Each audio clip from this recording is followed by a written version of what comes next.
It's almost like trying to capture a dream, you know? Do you keep a notebook by your bed for the middle of the night joke thoughts? It's my phone. Drives my husband crazy. Because I'll like take the blankets and put them over my head and be like, dee, dee, dee. Like you're 12 reading a book. And then sometimes you look at it and it's like pancakes are your best friend. And you're like, what is this? But sometimes it's like the best idea you've ever had. Because, you'd be like, this is such a funny joke. There's no way I could forget this. Mm-hmm. Gone.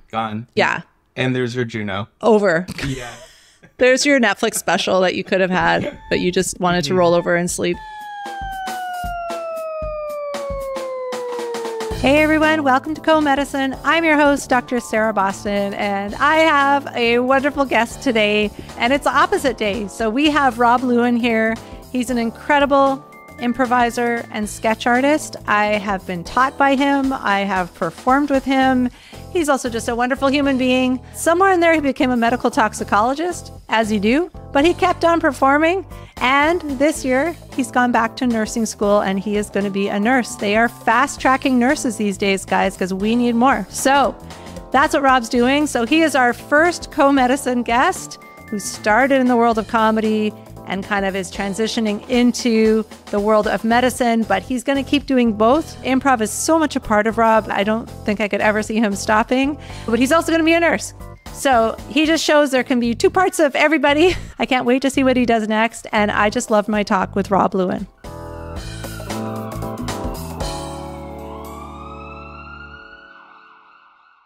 Okay, well, welcome Rob Lewin to Comedicine. I'm so happy to have you here. Thank you for having me. What an honor. Oh, it's amazing. And you're a humble person because you're like, I don't know if I'm the best guest for this. I'm like, no, you're actually like literally the perfect guest for Comedicine. Yeah, the thing is I don't work as a medical professional yet. Yeah. See, you're even a better guest because I love all the guests I've had on Comedicine. Every single one has done medicine first. Mm-hmm. Or I don't know, concurrently, and then they've either left medicine or they've kept doing medicine and then they have a comedy career. But you're opposite. It's like opposite day. We should be wearing our clothes backwards right now. It's opposite day. Well, you don't know. You don't know what I've got going on. I don't know what's happening. Shoulders up.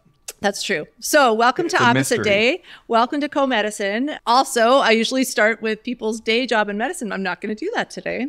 We're going to talk about you as an improv and sketch performer, which is how I met you. I don't know if you consider it your day job or if it's just all a part of you. We're going to get into all of it. But let's just talk about like, how did you start becoming an improv performer? What training did you do? And like your journey as an improv performer. We're going way back. When I was a kid, I was very into magic, but I had an absolutely titanic fear of performing. I could not be in front of people. So a friend of mine recommended I try improv classes, and I did my first teen improv class the same week as starting grade 9. Okay. So I up in Vaughan, got on the bus and took public transit for 2 hours down to King and Peter Street to the Second City Training Center when it was in the basement of a Shoppers still. And then I did classes all through high school. Loved it. I remember the feeling of making people in my class laugh for the first time was like, I think also I had this realization that like comedy was a thing you could do. Like even before then, I remember I was a kid and I would watch Whose Line clips and memorize not just the words, but the pacing and like the beats and the breath. I was so interested in the mechanics of it that getting to learn it in a class was like life-changing for me. And then after high school, I had been performing. I had performed around Toronto a little bit in Comedy Bar with a troupe that I was performing with. Got to Guelph for undergrad.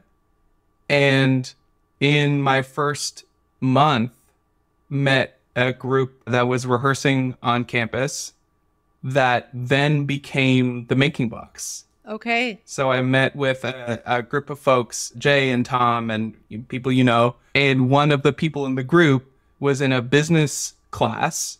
He needed to make a company for this business incubator class and also had a bunch of friends who all wanted to try stand-up. So they produced a first-timer stand-up show and then produced a second and then a third, and then started doing some improv shows and needed a flagship improv troupe.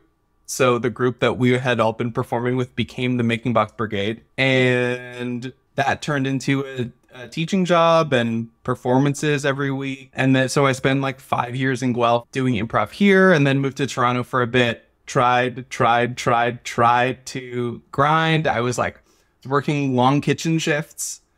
I'd moved to Toronto for comedy. So I was working in the kitchen of like a crust punk anarchist vegan pizza shop. And so I would work like a 12-hour shift there and then go and do open mics and try to do improv shows here and there. And it wasn't until I had spent a year trying to grind and auditioning for improv ensembles, and I had kind of resigned myself to the fact that it was maybe not going to happen for me. And I got an office job, like a steady 9 to 5, that I landed 3 things that I was really excited about. What were the 3 things? I guess it was 2 things. So I had the precipitating factor for quitting kitchens and trying to find a more stable job was I auditioned for the second time for the Second City Conservatory, which is not even a job. It's a series of classes. I had been improvising for 10 years at that point and teaching, and I didn't get for the second time. I didn't get into this set of classes that are supposed to train you for. I'm sure have you done conservatory? You did. No. You got the Tim Sims. No? I did get the Tim Sims award, but no, that was through Humber. So I would have, to do Second City, you have to do. I've done Second City classes, but maybe you didn't because of your experience, but you have to do their improv. So yeah, you have to keep doing like 1 to 5. And I think they would let the Humber students come in a little bit ahead of time.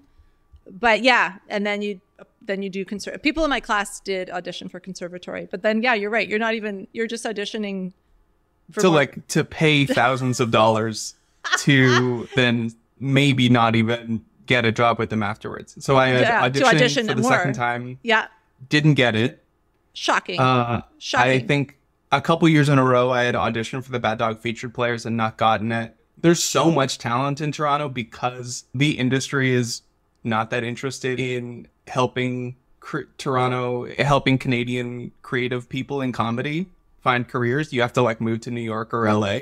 Yeah. So there's so much of a talent bottleneck that it's hard for people moving to the city or coming up to make it, because everyone who is like lightspeed talented and could be on SNL, they're still just there doing $5 shows at Comedy Bar. So I got this job. It was at a magazine, like a lifestyle magazine for Toronto lawyers. It was so specific, and it was the most miserable I'd ever been at this. I just like doing a desk job. I feel like you're also a needs to be up and doing stuff person. Yeah. Yeah. Then I was like 2 weeks into that job that I had gotten the call that an audition that I did for FamCo at Second City, which is like a paid position to collaborate and create a show and perform in it, that I had gotten that, and I had gotten Bad Dog Featured Players. It was so wild and serendipitous that it was after I had resigned myself to the fact that it was going to be years, if ever, that it just kind of all happened. That's cool. And then, of course, COVID shut down everything like 6 months later, but that's fine. That's a bummer. Oh, yeah. I was just about to start my second FamCo show. Opened and closed on the same day. It was supposed to run all summer, but it opened and closed on March 13th of 2020. I think we were the second or third last show that was on the main stage at the old Second City location. Because they shut down they tore down the building during lockdown, and they opened the new one. So it was cool to be like one of the last performances on that stage. I guess that's a good way to look at it, but also sad. Because I thought because Making Box was in Guelph. It was improv and stand up, and that I know it's still there, but it changed during the pandemic because they've changed to more corporate teaching. I don't know if you're still involved with them or not. No, yeah, I don't teach with them anymore. But yeah, It was, I guess for your listeners, the Making Box was a comedy theater and training programs, like improv school in Guelph that had a physical space. And during the pandemic pivoted towards more like corporate adaptability training. So using the ideas of improv to make people more adaptable in the workplace. which is cool, but it's not what I get out of improv. Yeah. Okay, well, of course, that's going to beg the question. What do you get out of improv? It's fun. I mean, all that stuff is true. It's made me a better listener. I'm a more confident public speaker. I feel like I am more adaptable in life, but mostly it's fun and funny.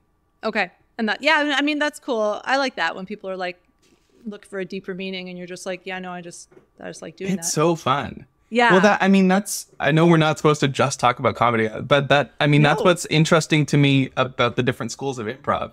Second City uses improv to write sketch. And then there are reactions to that all over places like Bad Dog or IO in Chicago or UCB, which is just like, no, improv is an art form by itself. Yeah. It doesn't need to be a tool. It can just be the thing that you're trying to do. Yeah, no, we're totally supposed to talk about comedy. Okay, yeah, great. No, I love talking about that. And I want to know what you think. Okay, what school are you then? What do you think? You think improv is its own art form in and of itself, or do you think of it as a tool to be, I don't know, making sketches or better at other things? I mean, it could be lots of things, but what is it, I guess? Probably I don't use it as a tool for writing sketch so much. I write sketch. Like I'll be at home and I'll write a script. Okay. I don't really do a lot of premise prop, is that how you did a lot of writing in Humber? Well, at Humber, we had it's interesting because I had two different teachers from two different schools of thought. So I had Lisa Merchant, who was both fabulous. Lisa Merchant was a lot more improv it's its own thing. It's its own art form. Yeah, you can use it for other things, but this is a performance art and this is what it is. And then I also had Robin Duke, who was, kind of famous. And she taught us the skills, but it was more, let's make the sketch, write that down, and finding those moments with improv, which is really cool too. Yeah. I mean, I see both. I like both, but that's funny because you're also a sketch performer and you're like, well, if I want to write a sketch, I just write a sketch. It also kind of feels like a bit of a false dichotomy to treat them both separate. Like if I do sketch almost exclusively with other improvisers. And so if we find something fun and we're on stage, we're going to explore it. Okay. And also we're still thinking about sketch and we're thinking about improv in the shape of a sketch. Like you're still thinking platform, tilt, height, and point of no return. You're still thinking about the shape of a sketch, even when you're doing improv and vice versa. And sketch training will help make your improv punchier. Yeah. That's the thing that I really find because I love both. I guess I would say I see myself more of a stand-up comedian. I don't even actually like it to be so separate because if you're on stage as a stand-up comedian, like anything could happen, right? Like, people yell stuff or I don't know. I've been at Yuck Yucks. There was a guy who was like he got in a fight with I don't know if bouncers is the right term, but one of the guys working the door. He was like, Yuck Yuck stuff. Yuck Yuck stuff. He was throwing bottles at him and then they got in this big fight and like in the middle of the performance, two guys standing up, yelling at each other. Okay, so you're just going to go up and be like, hey, how about the TTC? Like, right. Everyone's like, no, if you're not paying attention to what just happened, how can we trust that you're going to be present in this room with us? Yeah. And like, doing crowd work is improv. You're kind of playing with the crowd and also trying to do it in a way. And like, I don't get heckled a lot, which is nice. Brag. Oh, it's not a brag. People are probably like, oh, she's a middle-aged lady. She's a Karen. I don't know what it is. I just don't. I don't. Is it like, do they think you couldn't handle it or do they think they couldn't handle you? I hope it's the latter, but I don't really know. I don't know. But it just doesn't like. Are we ready to see a lady cry today? I don't even know. But yeah, I don't. It just doesn't happen. But I don't wish it happened more. But in some ways I do because I'm like, I got to learn it. At this level I'm at, I got to learn to deal with it. But to me, that's improv. And also sometimes you forget your jokes or sometimes you say your joke wrong. And if you're so like, I'm a nerd, so I get so stuck in things. So improv is just no, because I watch you and people who I admire as improv performers and I'm like, they have nothing. Like they have nothing. They're just like going up and they're going to make a thing out of nothing. And I have my typed out stuff I've memorized. So I think the improv mindset's very good. Acting, comedy, sketch. I think they can all be a little more like fluid as far as like what's what. Yeah, I remember when I was grinding in the like Toronto open mic scene, there was this real disdain for improvisers. Yeah. Oh, yeah. And it was so wild to me because even at the time, I couldn't think of a single stand-up in Canadian comedy who wasn't also doing other stuff, who wasn't also improvising and writing, you know, and performing. Like, you can't really make a living just doing stand-up in Canada. I don't think. No, I mean, there isn't a system for it. The like top 5% maybe, but you're right. Like, there's a lot of other stuff. Yeah. Depending what you call a living. And it's like, it's those people who are, you know, traveling around and playing all the small town, the biggest theater in the smallest towns, who they're only playing those spaces because people know them from TV. Oh, I do have a theory about small town theater stuff. Just, there's not much going on. I don't mean that as a disparagement of small towns. I love small towns. But like in Toronto, like you could go see 6 comedy shows a night, any given night. But if it's like, oh, Friday night, there's a comedian here from Toronto and there's not much else going on, like a lot of people will turn up. I don't know. I've done stuff in, oh, I'm going to say it wrong. Where's Wayne Gretzky from? Brantford? Maybe, I don't know. Brantford. One of the B's. I'm going to be in so much trouble. Brantford. There's a Brantford, there's a Bracebridge, there's a Brampton. They're all just around. Pretty sure he's from Brantford. Okay. I'm going to get run out of Southern Ontario. Same. I know. Totally. Same. I'm going to say Brantford. And we're locking it in, and that's our final answer. People show up. I've been to like their comedy festival. I've been to like some of their comedy nights. I went to one that was raising money for a cat rescue. Packed. Absolutely packed. Yeah. I don't know if it's just something about Brantford and comedy, but just packed with people. That was weird. Anyway, so sometimes, I mean, I don't know. I know what you're saying, but sometimes in small towns, I think people are just like, something different. I don't need to go to Toronto. I don't know. But look, if you're Brent Butt, no one's going to draw a credit. That's what I mean. It's like, it's the people that people know. Yeah, that's true. Okay, so you were in Toronto. Things started to happen. Then a pandemic happened. And then... Yeah, I also, just before COVID hit, I opened a takeout restaurant. Sorry, my bunny is bugging up my foot. Okay. I opened a takeout restaurant. I didn't know this. Yes, yeah, and I ran it for the first like year and a half of COVID. And the burnout from that is what drove me back to Guelph. Oh, so the takeout restaurant was in Toronto. Yeah, it was, you know, the little open air market, the little food market just north of Yonge and Dundas? I'll say Toronto I do. Area. I'm not a super Toronto, like, I didn't know that, but yes, we'll say for the, sure. I know Yonge and Dundas. Yeah, so that is what made me quit my law magazine job. Yes. Was opening this little restaurant. And so we were like in that, and also I wasn't sure what was happening with my Second City contract, or I was in a cast at Bad Dog that we tried to do shows on Zoom, and that was weird. So it was like that was a weird year for kitchens and for comedy. Yeah. Okay. No, it was, and well, actually for everything, medicine, totally, teaching, parenting.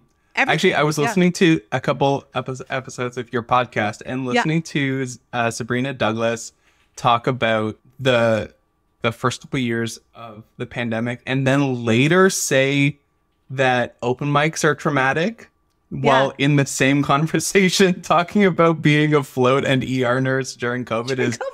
I know. I mean, that should tell people how actually awful open mics are. If a COVID ER nurse says that open mics are traumatic, believe her. It's true. Yeah.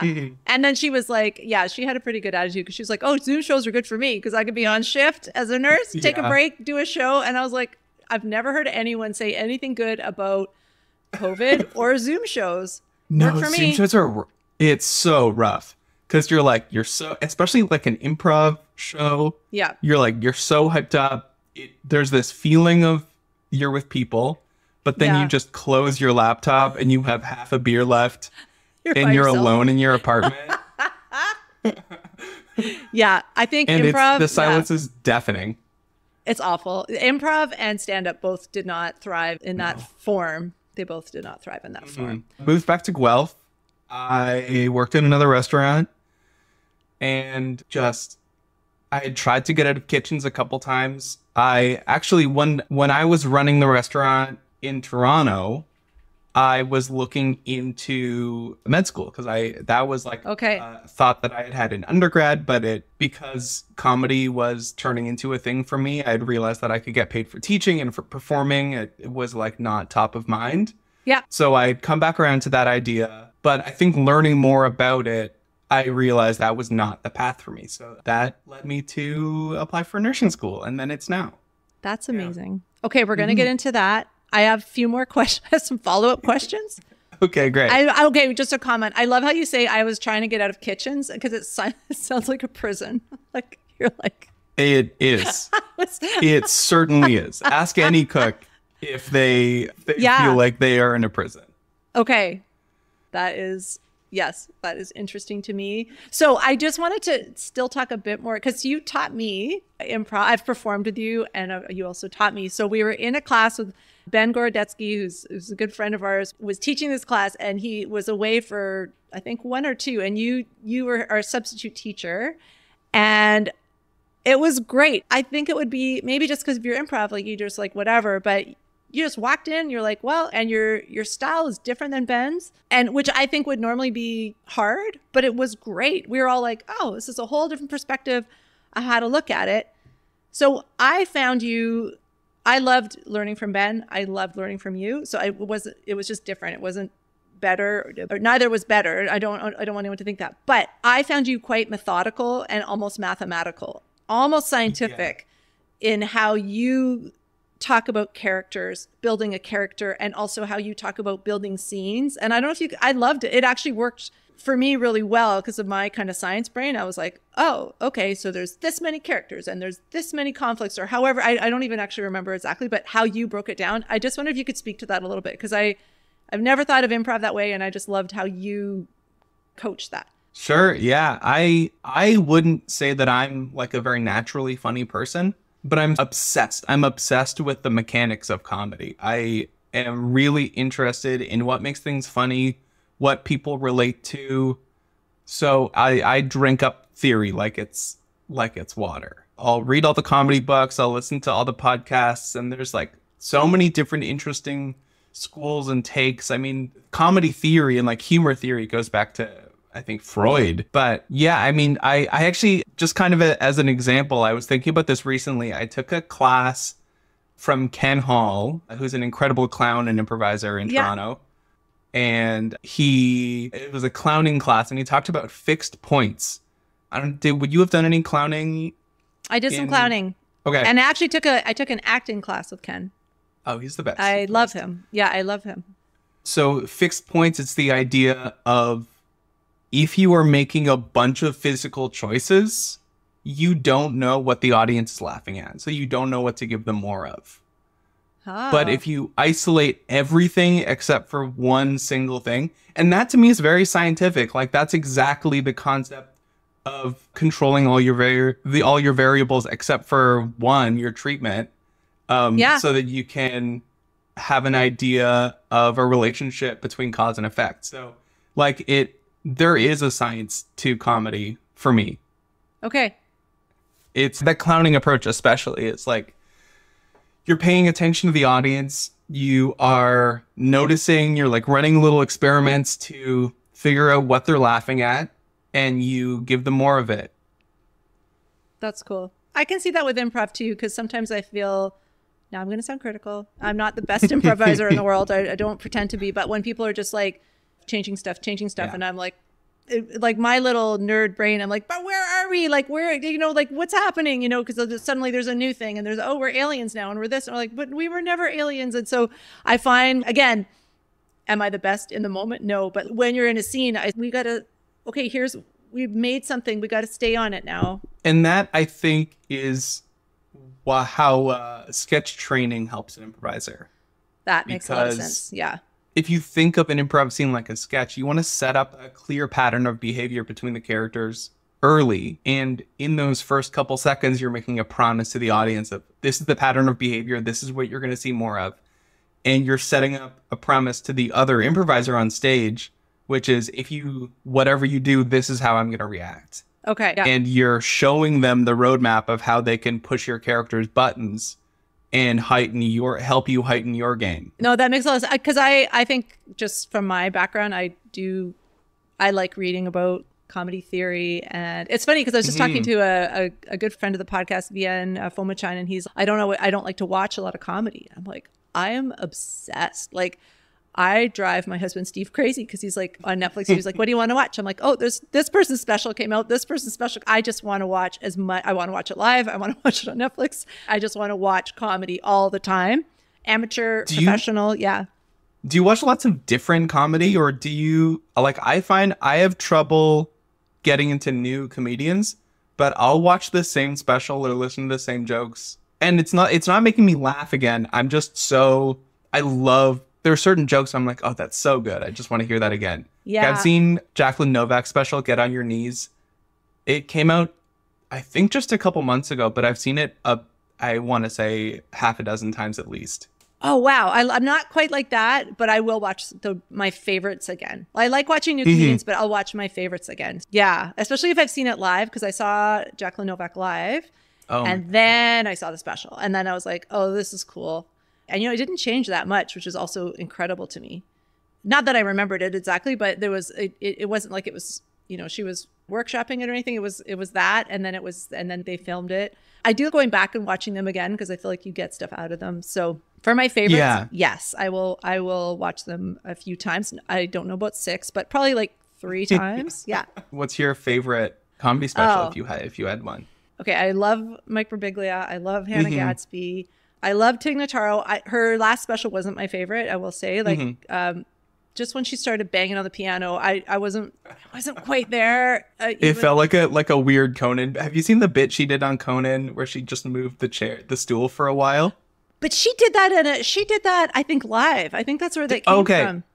She did it live, and then I think with her, I guess she'll just keep going, and then it's not funny anymore, and she doesn't care, and then at some point, now it's funny again. And I think that I'm criticizing Tig Notaro. Like, who am I? She's one of my favorite comedians in the world. Tig, come on the pod and defend yourself. Tig, we'll let you on, even though you're not a medical professional. We'll make an exception for Tig Notaro. Yeah, no, but I do love her. So I should say she's one of my favorites. Last part of that special, I was like, oh, I don't know if I love this. I love Seth Meyers. I think he is incredible. So those ones I'll watch. I'm forgetting someone, I'm sure. Those ones I'll watch over and over again. But Hannah Gadsby, like, I just watch because I'm just like, how did she do that? Like, it's so it's so crafted. That's it. The first 1 or 2 watches of a special, you're watching for enjoyment. But after that, it's like the craft. Yeah. What are they doing? How did they do that? Yeah. Okay. I'm going to transition to medicine. But before we do, I want to play an improv game.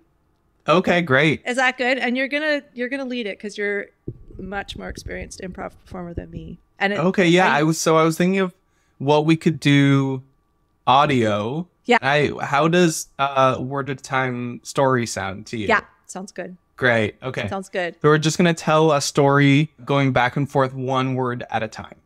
Okay. Before we start, I don't know if you do. If you were teaching this, do you have? What do you tell people before they do this? Usually if I'm teaching a class, I will save a debrief to the end. And rather than talking about what I think people should have taken away from something, I'll try my best to ask leading questions. Do you want to do a debrief? Yeah. Like I would. Okay. Yeah. Okay, great. Yeah. So we're gonna tell a story 1 word at a time, and then we'll do like a normal class debrief. Okay. And I'll bill you for my time afterwards. Oh, that sounds perfect. Okay. Okay. Cool. Okay, great. Do you want to start, or do you want me to start? I'll start. Okay. Okay. Once upon time there was a tiny puppy. He said, "Don't you taste my food because it's poison." His mother said, "What are you talking about? That is delicious food." The puppy didn't believe his mother. And He instead tried eating her. He Wait. Cried tears of joy. And then when his mother smacked him across the head, he cried tears of pain. The end. I was going to go and scene, but I was like, oh, I probably shouldn't do that. Oh, I had someone in my class and she used to just go and scene, like at the most hilarious times. I like to do that. Yeah. As a bit, or seriously, like with a serious actor thing. Hard to say. If you're listening to the podcast, we won't be able to see Sarah's doing like a real actory and scene gesture and scene. Yeah. Yeah. No, I don't. Okay, so what? I don't know why she did that. Yeah, I don't know. Get her on the pod, her and Tig. So what did we notice about that? Where did we find success? What were moments of joy? Moments of joy. Well, I laughed at myself because I'm so like one track mind. I'll always be like, puppy. And I was like, oh shit, I did it again. But it was still a moment of joy because your face, you were like, oh shit. A little bit like, oh, Sarah. That was good.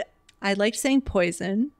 Yeah, there were definitely moments where I was like, oh, that was completely different than I expected. Oh. Okay. Were there moments where you were like expecting things to go in a certain way and maybe you had an idea and then things changed? No, I will say it's probably just because you're such a good improviser. I was more in the moment. I didn't have a plan. Okay, great. I think probably I would need to work on not just being like puppy, dog, cat, because it's just that's always gonna be the first thing in my mind. Even though it probably didn't matter that it was puppy because it could. But that's fine. Yeah, I guess so. But you don't want to just be like, oh my God, Sarah, get off it. But no, I didn't have a like this is story. I didn't really know. I like starting them once upon a time because I think it just gives you a second to ground yourself. I don't know if that's good or not. Yeah. Yeah. Yeah, that's fine. It's a recognizable way to start a story. I think word at a time games help people with getting out of their head and some people you'll see will get ahead of the story a little bit. And then, especially when you're doing this with a larger group, when it gets back around to them, it will have gone in a very different direction than what they planned, and you'll see people freeze. Yeah. Yeah, so I think this is a great game for really trying not to anticipate anything and just letting yourself react in the moment to the word that is presented to you. Yeah. The other thing I love about this game, I think you see it in bigger groups more. Like sometimes people have a big word and they want to say their big word, right? Like murder, or that's what they want.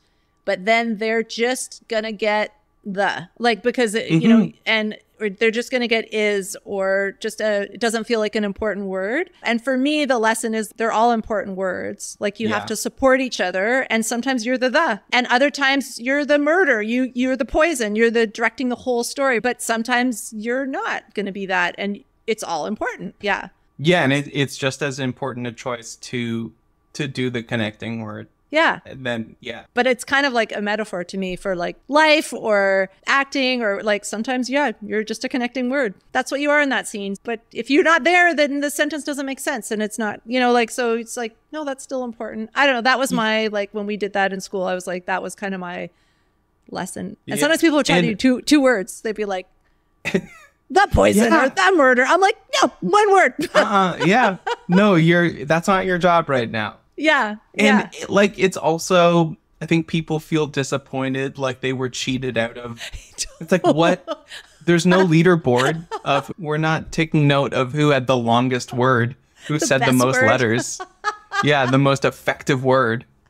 Oh, I just got again. Yeah. But I didn't score the goal of murder. Yeah. Yeah. Or sometimes I found a one word story because someone's like their fifth down. If you have a big group and someone's fifth, they're going to say that word. They're going to like shoehorn that in, even though it makes no sense. So I think it's a great improv game. It's so simple too. So good choice. Simple, but lots of lessons about improv and maybe life. Maybe, but I'm not interested in that. Oh no, you don't care. I'm just doing improv for the fun of improv. It's just for fun. Okay. Which is fascinating to me. I want to talk about, I'm transitioning But your undergrad, I didn't even know this, your undergrad was in medical toxicology. So as much or as little, can you talk about that? So you've done a lot of improv, then you went to university and you did medical toxicology. I don't know. I have lots of questions, but just you can answer any of them. Like why, how, what was the plan? What did you like about it? Anything you want to say about medical toxicology?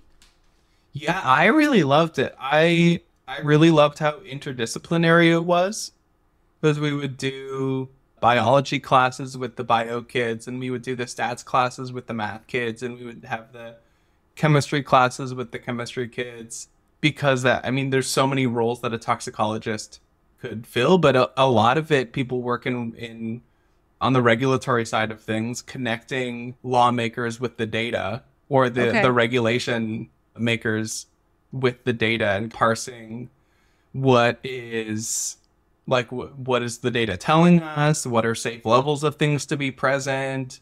But you can only do that if you understand the science behind it, and you understand the experimental design, and you can tell what makes a robust study. I think all of that is really interesting, that the fact that you have kind of a tapas tasting menu of small plates of all the different disciplines. I love that. There was one class, I think it wasn't anything to do with statistics. It was like some tox class. I think it was maybe an advanced, an upper year nutrition class, nutritional toxicology or something. But most of the class was focused on reading abstracts. Oh, cool. Yeah, that is cool. Every single class, he would put one up on the board and we would have a big lecture discussion on are they able to make the claims that they're making, and what is the study design telling us. That's cool. A little critical thinking. That's a good class, regardless. It was great. Of what you're going to do. So I feel a bit embarrassed. I didn't know that was a program. I didn't know. Mm-hmm. I feel really dumb. So it started out as a general toxicology program when I started, but I think all of the environmental tox profs left or retired, and then the environmental toxicology side of the program was cut when I was halfway through. So I ended up graduating with biomedical toxicology. So then if you wanted to, you could have is that now you're a toxicologist? Mm-hmm. Okay. Yeah, some peers of mine a lot of people went on and did a master's and went into research. A bunch of folks went right into industry, and they were doing QA testing, or they were, usually it's QA if they're working in industry. And then a few peers of mine did go on to med school and vet school. Okay, cool. Yeah. Did it make you actually a lot into vet school? Sorry? Because it's Guelph, right? So it's Guelph, yeah. They're probably not to diminish the program, but there's a lot of, it's hard to get into vet school. So there's probably a lot of people who are I'm just going to do this. I have a friend who's a professor. She's an animal welfare scientist. And sometimes she feels like the students there are just waiting to get into vet school. We're doing this until, even though it's its own discipline and its own wonderful thing. Okay. Yeah. It is wild. And in first year science classes, especially, we meet hundreds of people at the University of Guelph who are certain that they're going to go to vet school. Yeah, I know. Mm-hmm. I know. I was in Saskatoon, but it was the same. Or people just say, I'm pre-med. I'm pre-med. Right. And it's oh, does that mean something? No, you're in an undergrad degree. Same as me. Exactly. You're taking science classes. We'll talk to you. I sound snotty because I got into vet school, but it's fine. I think I never said that though. Right. I said I'm in arts and science. I didn't say, I'm pre-vet. Yeah. You might as well start calling me doctor now. But also if all those people had gotten, and I'm sure everyone is living their best lives and has fulfilling careers doing whatever they're doing. But if they had gotten into vet school, they would be having the same conversation on their comedy medicine podcast, wherever they would be. When they went into comedy, exactly the same path. Our traditional paths. Okay. So you've been in nursing for a year, right? Yes. Yeah. I've done 2 semesters now of practical nursing. Okay, and you said it's an accelerated program, no breaks. Yeah, so that just means we go right through the summer. Okay. So I started in January of this year. Okay. And then so I did the winter and spring semesters. Then I have my first day of placement for my fall semester tomorrow. Oh, you're doing a placement already? Yeah, they start placements in second semester. So Okay. even last semester, 1 day a week, I had a shift in the hospital, or like a placement shift in the hospital. So what are you doing with your first? What are you doing So tomorrow? you start. Tomorrow. I think we're just doing intro initiation stuff, learning about the charting system and the hospital. Yeah. Important, but boring. Yeah. Important. Yeah. And then I think in the second half of the day, we'll be paired up with a nurse and just follow them around like little ducklings. Yeah. Okay. Yeah, it's cool stuff. Okay, so it's practical nursing. I mean, you could probably do a lot of things with that, and maybe you don't know, but do you have an idea when you're done? Do you have an idea what you want to do with your medical toxicology, improv nursing background? I don't know. Okay, that's fine. I have never worked in healthcare before starting this program. So as I mentioned, when I was living in Toronto, I was like thinking about med school. I did like 3 or 4 months of MCAT prep. And then the more I read about the career path, the more I realized that my ADHD self, I have never worked at a job for more than 1.5 years. That's not the path for me to spend if everything goes perfect and I get lucky, 10 years getting to an entry level part of that job to maybe discover that I am over it. Yeah. So what's appealing to me about nursing is that it's so flexible that I can get my RPN, and the scope of practice for practical nurses is growing and growing. But I think ultimately probably what I'll do is bridge to RN. And actually in nursing school, I've been learning about NP pathways. Two of my profs have been nurse practitioners, and just learning about what they do in their day-to-day has been so fascinating. So that I think is something that I'm thinking about. Yeah. But I'm excited for the flexibility to keep doing comedy and jump around and try a lot of different things. Yeah, it sounds more like little bite-sized, like, okay, I'm going to get my RPN, then I'm going to get RPN, is that right? Yeah. No. Yeah, RPN, registered practical nurse, and then you can bridge to RN nurse. and then... Right. Okay, bridge to RN, and then potentially bridge to a nurse, which we need. I think that would be so you can start with advanced standing with the RN degree that you need to do, and then for a nurse practitioner, it's a master's degree. Okay, less of a bridge. More of just like... more of a, I don't know what to call it. I don't know what the analogy is. It's still a bridge. Yeah, it's just a bigger bridge. Yes. Yeah, a big, long, like a causeway bridge, more than a footbridge. Yeah, you're kind of a peninsula. If we're talking topographically. It's big. Topographically speaking, it's a peninsula. But I like it because you could be like, oh no, I'm stopping here. I don't want to do that. I want to, like, as opposed to, you're right, med school. And there's been two episodes that have come where we have had doctors, Dr. Brad Nieder and Dr. Matt Eisman, who both were in the residencies of medical school and just went, no. That is so much time. Yeah, and they're both hugely successful at what they're doing. And Dr. Nieder's like, I'm still practicing because he talks to medical professionals. He's a healthy humorist. He's a keynote speaker. But yeah, I just like, that's an amazing, to me, it's amazing that they had the strength to recognize it and completely switch gears. So you did it like you're like, no. For me, the thing that ultimately made the choice for me or led me to the choice was I knew that I would need to go back and do more undergrad work if I was going to apply to medical school. Because by the end of undergrad, I was like teaching improv. I was performing every other week. I was working as a TA for the chem department. I was also working in a restaurant a couple days a week. So I just like, my marks were fine, but they weren't med school admission fine. Yep. So I went to apply to an undergraduate program and I didn't get in. I'm sorry for laughing. Like just to upgrade?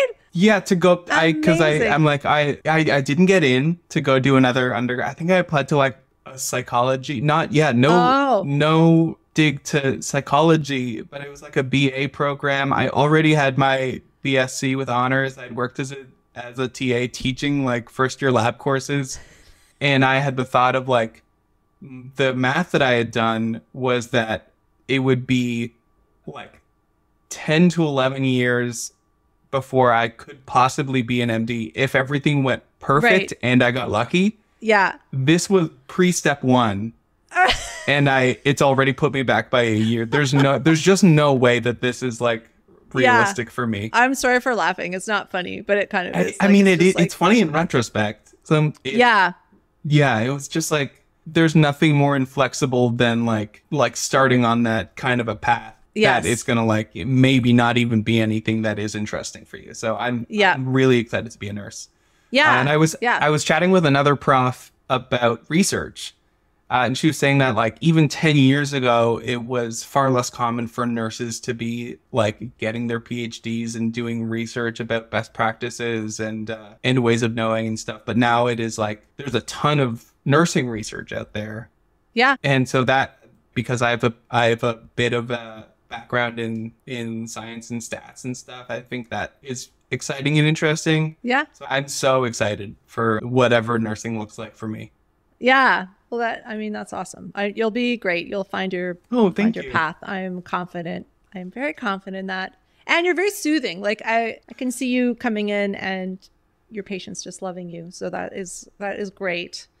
Thank you. I have a question that I formulated before, and the answer is no, having talked to you, but I'm going to ask it anyway, because, nursing, it's something we talk a lot about on Comedicine. Like, nursing is a really stressful profession. I feel like improv is a great way for medical professionals to help them deal with stress and cope with stress. And I was like, clearly he's going to teach improv to nurses and help them, but I don't know if that's true. Like, do you see any way to bring those things together, or is it separate for you? I just don't know that I'm the best person for that. You think another nurse who has extensive improv training should do that? I think about the people who do like applied improv training. There's like tons of people who do applied improv training. Okay. And I've tried it. I like back in the day when it was still like the Making Box Comedy Theater, I was part of a couple of improv for business, like improv for leadership things. And it was just not for me. Fair enough. Okay. And I love that people are getting stuff from it. I think I would be so for it. I think it's valuable for everyone to take an improv class and try it and learn about that brand of listening and that brand of communication. But yeah, I don't know. I don't know what it is. I would rather teach someone like a cool, wicked long form. Yeah. And about acting and stuff. Okay. Actually, it is true. I mean, the one thing I would say with those workshops, it's like a day for a company to take all their employees. They're not going to do an 8-week course. They're going to do a day. Exactly. And it's just going to be a little bit of like pew and one word story and like a little bit of that. And then some people get something out of it. Some people won't. And then we move on. So maybe, okay. No, I love the perspective, because I think it's just like, well, this is obviously what you're going to do. And you're like, yeah, no, that's not what I'm going to do. I'm going to. And so for you, it's separate. You want to keep doing improv and sketch, and obviously do nursing, but not necessarily. And I wouldn't even call improv it's not really a hobby for you, because you've done it for so long. You're so trained. Like you are, it's like what you do, but it's just going to be, you're going to do two things. Is that? Yeah, I think it's just two things. Okay. You can't do two things, Rob. How are you going to do that? I'm just kidding. I have to do 12 things. Oh, okay. You're like, no, this is just how my brain works. Okay. No, it's cool. I think something I grapple with, and I think a lot of co-medicine guests grapple with, is do you do one thing or do you do two things, or how do you do it? But for you, it's just, and I think what I've learned talking to so many people who are in medicine and comedy is like, there's lots of different ways to do it. There's not a right way or wrong way. It's just what works for you. So I think for a lot of people, it is a spectrum. People find themselves in a gray area between the two things. Yeah. But for me, it is like, I think because I spent so much of my life loving comedy and improv in the absence of healthcare, of like a healthcare path. Yep. That it feels weird to adapt that much bigger part of myself into healthcare. Yeah. Okay. So this is just, I was in the kitchen. I'm out of the kitchen. I'm doing nursing is a more satisfying vocation for me. But there's always since grade 9, there's been this huge improv part that's just me. It's just, is that kind of more, okay, I love that. Yeah. I do really love that. I think more people should, because I think the other thing is a lot of people lose it, right?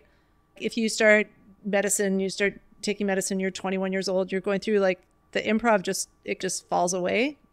Or the comedy side or the creative side, it falls away, but it's so in you, I feel like it won't fall away. So that's also cool. Yeah, I hope not. I hope I keep doing it. I think you will. Now, I have another question. Okay, so just for you, yes, improv could help people in your profession, but someone else is going to do that. But just for you. But that's not on me. That's not on me.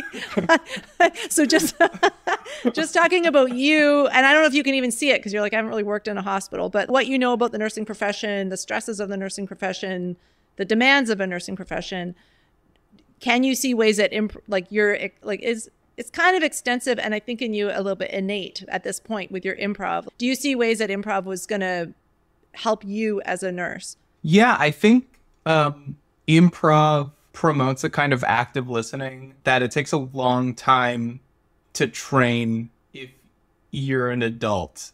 I think I came to improv when my brain was still spongy and malleable enough that I could work on the skills of paying attention to the thing underneath what someone's saying.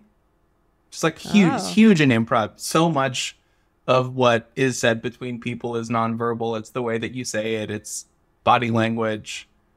And reading that is, I think, a skill that you develop over time doing improv. And it's a skill of nursing. Like we talk about our general assessment first in the first nursing concepts course. And all of our teachers talk about how you look at people different once you've been a nurse for a long time. You're just like constantly running little background assessments on people. But I feel like I already kind of identify with that because when you're doing an improv scene, you're always like, you know, what are they saying? You're looking for stuff to react to. When all you have is your scene partner, you pay attention to them. So people who've been nursing for a long time, they're looking beyond just what you're saying. Is that what you mean? With that, yeah, that's what my concepts prof talked to. And kind of all of my profs, and especially in first semester, but they were like, yeah, you're paying attention to the way someone's talking, the way someone's looking, and like, are they sweating, or what's their posture like? You're always just like doing a little general assessment kind of in the background. So they say I'm fine, but they're sweating. Right, yeah. They say I'm fine. Like, because people will say that. I mean, I think it's just such a natural thing. We see, how are you, like, even if you're in a hospital, how are you doing? Oh, I'm fine. It's like, well, no, clearly you're not. So that's really cool. Okay. I think it's gonna make you an amazing nurse. I think also like service industry work, I think has been hugely, because we're not really doing a lot of the advanced skills just yet. Like we're mostly just like hanging out, helping people with just like day-to-day care and doing med administration. So a lot of what's happening is like bringing people water and like tidying the room and making meds and stuff. And I don't know, you spend enough time working in restaurants, that is just part of you're always checking in to see, do people have water? Do they have what they need? Yeah. So that actually, it feels very similar to restaurant work so far. I'm sure that'll change as I'm doing more nursing skills, but no, but I can see that because there's a level of trying to care for, like in a restaurant, you're trying to care for people, make sure they're comfortable, make sure they're happy, whatever, you know, and then the nursing is like the next level of care and comfort beyond food and basic stuff. But it's still care and comfort. So no, I love that analogy.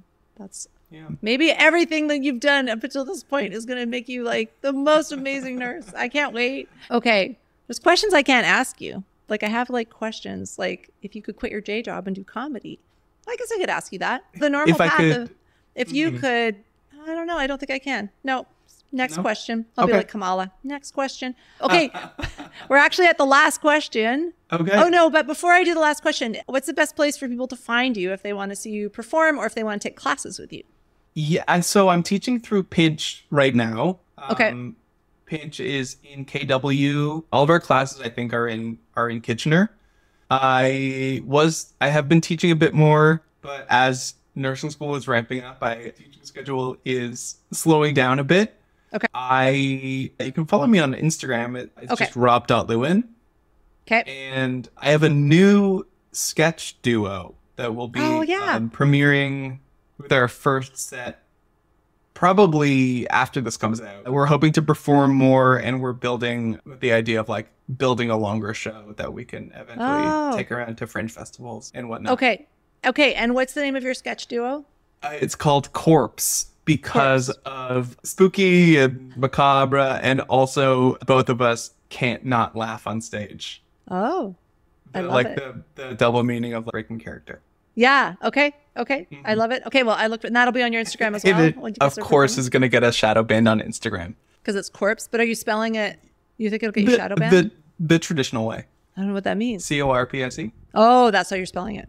So you think that'll get you banned? Okay. Well, yeah, probably. We'll find out. We'll find out. All right. We'll find out. If you can find us, we're not. That's where you'll be. Okay. All right. Okay. Now we're at the last question. I don't know if you're prepared for it. Yeah. The last question. And actually, I'm excited because I feel like a doctor should listen to a nurse always. So, oh, wow. Okay. Brownie points. No, I just think they should. Like veterinarians should listen to our technicians, which is the equivalent of our nurses, when they raise issues about the patients or ask a favor. So as an improv performer, as a comedian, as a almost nurse, could you please invite Ken Jeong to be a guest on Comedicine? Yeah. And Kenny. Can I call you Kenny? Kenny. It's season 4, man. It's season 4. I think we all know why you're not here. And it's because you're scared. You're intimidated. And let me tell you, don't be scared. Sarah is the kindest, most supportive. And I know, look, you're going to not know what to say. You're going to say, I'm out of my league. I'm pale in comparison. But that just, whether or not that's true, and it's not for me to say, you will be supported if you're here. You will be supported. You will be loved for everything that you bring. So come on. Don't make us ask again in season 5. Okay, that was great. You know, when I was talking about doing something so long it stops being funny, but then maybe could start again? Yeah. I love this because it is like half a bit, but also if he came, of course you would love for him to be here, but it is like I would. Kind of a bit. This has been such a pleasure. Thank you so much. Goodness, what a treat. I miss you. I miss the amazing community of performers in the Pinch, with Pinch and Making Box. There's just so many wonderful performers in the Guelph KW area. So I miss everyone. Shout out to all those wonderful people. And thank you for being on Comedicine. Thank you so much for having me. Thank you, Sarah. And that wraps up another episode of Comedicine. Thank you so much for listening. It is great having you here. If you have been listening to Comedicine from the beginning, thank you. If you're new to Comedicine, thank you and welcome to our Comedicine community. It is wonderful to have you here. I want to just give a shout out to Mark Edwards, who wrote the music for Comedicine. He's a comedian, an actor, a musician. He's going to be famous, you guys. And then you'll be like, is that the same Mark Edwards? And I'll be like, yeah. He's my friend, you guys. I know him. And he wrote the song. He's amazing. Also, big shout out to Dustin Bays. Thank you for editing the show and producing it. I appreciate you because I don't know how to do that stuff and I don't want to learn.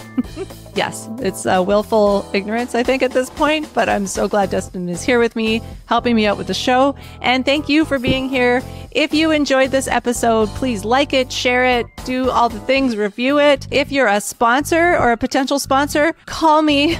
That would be great. If you don't like the show, I don't know why you're still here.